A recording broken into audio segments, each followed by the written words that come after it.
We need like a shaking of the world, to shake up the world.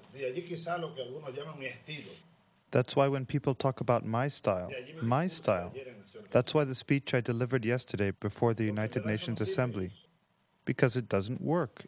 It's not working.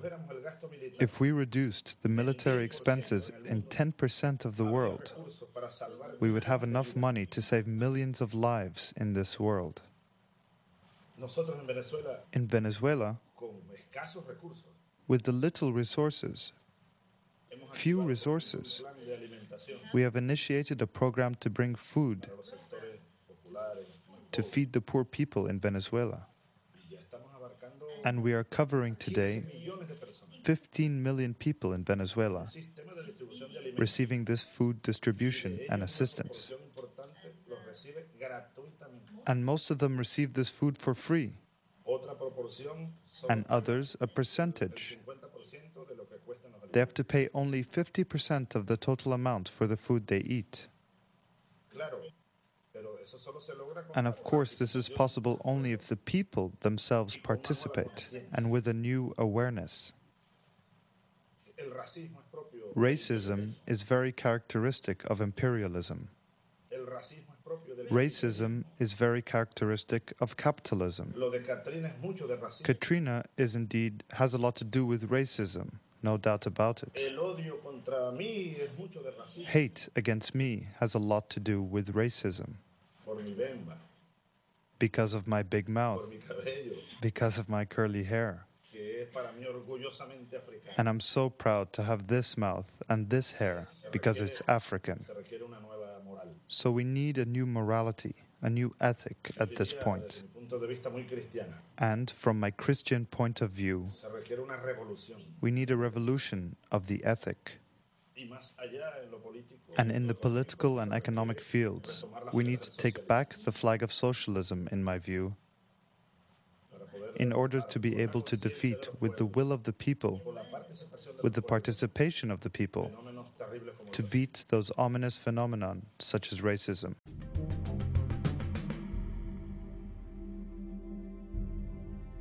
The major difference between a resource-based economy and a monetary system is that a resource-based economy is really concerned with people and their well-being, where a monetary system has become so distorted that the concerns of the people are really secondary, if they're there at all. The products that are turned out are for how much money you can get. If there is a problem in society and you can't earn money from solving that problem, then it won't be done. The resource-based economy is really not close to anything that's been tried. And with all our technology today, we can create abundance. It could be used to improve everyone's lifestyle. Abundance all over the world if we use our technology wisely and maintain the environment. It's a very different system, and it's very hard to talk about because the public is not that well enough informed as to the state of technology.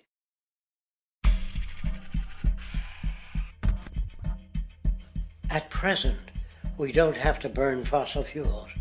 We don't have to use anything that would contaminate the environment. There are many sources of energy available. Alternative energy solutions pushed by the establishment, such as hydrogen, biomass, and even nuclear, are highly insufficient, dangerous, and exist only to perpetuate the profit structure that industry has created. When we look beyond the propaganda and self-serving solutions put forth by the energy companies, we find a seemingly endless stream of clean, abundant, and renewable energy for generating power. Solar and wind energy are well known to the public, but the true potential of these mediums remains unexpressed. Solar energy, derived from the sun, has such abundance that 1 hour of light at high noon contains more energy than what the entire world consumes in a year. If we could capture 1/100% of this energy, the world would never have to use oil, gas, or anything else. The question then is not availability, but the technology to harness it. And there are many advanced mediums today which could accomplish just that, if they were not hindered by the need to compete for market share with the established energy power structures. Then there's wind energy. wind energy has long been denounced as weak and, due to being location-driven, impractical. This is simply not true. The U.S. Department of Energy admitted in 2007 that if wind was fully harvested in just 3 of America's 50 states, it could power the entire nation. And then there are the rather unknown mediums of tidal and wave power. Tidal power is derived from tidal shifts in the ocean. Installing turbines which capture this movement generates energy. In the United Kingdom, 42 sites are currently noted as available, forecasting that 34% of all the UK's energy could come from tidal power alone. Wave power, which extracts energy from the surface motions of the ocean, is estimated to have a global potential of up to 80,000 terawatt-hours a year. This means 50% of the entire planet's energy usage could be produced from this medium alone. Now, it is important to point out that tidal, wave, solar, and wind power requires virtually no preliminary energy to harness, unlike coal, oil, gas, biomass, hydrogen, and all the others. In combination, these 4 mediums alone, if efficiently harnessed through technology, could power the world forever. That being said, there happens to be another form of clean, renewable energy which trumps them all: geothermal power. Geothermal energy utilizes what is called heat mining, which, through a simple process using water, is able to generate massive amounts of clean energy. In 2006, an MIT report on geothermal energy found that 13,000 zettajoules of power are currently available in the Earth, with the possibility of 2,000 zettajoules being easily tappable with improved technology. The total energy consumption of all the countries on the planet is about half of a zettajoule a year. This means about 4,000 years of planetary power could be harnessed in this medium alone. And when we understand that the Earth's heat generation is constantly renewed, this energy is really limitless and could be used forever. These energy sources are only a few of the clean, renewable mediums available, and as time goes on, we will find more. The grand realization is that we have total energy abundance without the need for pollution, traditional conservation, or in fact, a price tag. And what about transportation? The prevailing means of transportation in our societies is by automobile and aircraft, both of which predominantly need fossil fuels to run. In the case of the automobile, the battery technology needed to power an electric car that can go over 100 miles an hour for over 200 miles on one charge exists, and has existed for many years. However, due to battery patents controlled by the oil industry, which limits their availability to maintain market share, coupled with political pressure from the energy industry, the accessibility and affordability of this technology is limited. There is absolutely no reason other than pure, corrupt profit interest that every single vehicle in the world cannot be electric and utterly clean, with zero need for gasoline.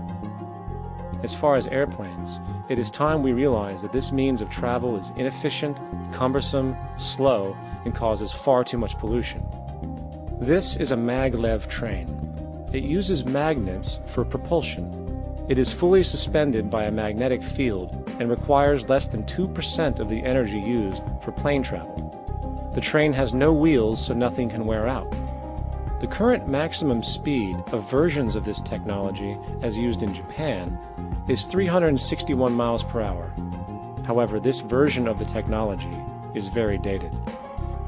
An organization called ET3, which has connections with the Venus Project, has established a tube-based maglev that can travel up to 4,000 miles per hour in a motionless, frictionless tube, which can go over land or underwater.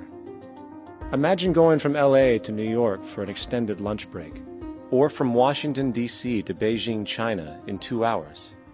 This is the future of continental and intercontinental travel: fast, clean, with only a fraction of the energy usage we use today for the same means. In fact, between maglev technology, advanced battery storage, and geothermal energy, there would be no reason to ever burn fossil fuels again. And we can do this now if we were not held back by the paralyzing profit structure.